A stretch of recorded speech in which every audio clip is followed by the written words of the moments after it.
రామగిరి కిలకి మధ్యలో అండి సగం దూరం వెళ్ళిన తర్వాత అక్కడ కొండ కనబడుతుంది చూసారా? ఆ కొండ ఎక్కాలి మేము. ఇప్పుడు సగం దూరం వెళ్ళిన తర్వాత ఇక్కడ హనుమాన్ టెంపుల్ ఉంది. ఆ టెంపుల్‌కి వెళ్తారంట. అందరూ ఇంకా అక్కడ వెళ్తా ఉన్నారనమాట. అక్కడికి వెళ్ళి ఈ బండ ఇదంతా చూసారండి. వీటికంతా చాలా పెద్ద స్టోరీ ఉందటండి అప్పటిది. నాన్న చెప్తూ ఉండేది. కానీ అసలైంది నేను 7 కొండలు ఎక్కి అవన్నీ చూడాలనుకుంటే అది అస్సలు కుదరలేదు.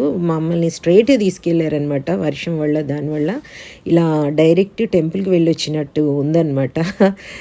కానీ ఫైనల్‌గానైతే మేము చేరుకున్నామండి. వెళ్ళేసొచ్చాము హ్యాపీగా.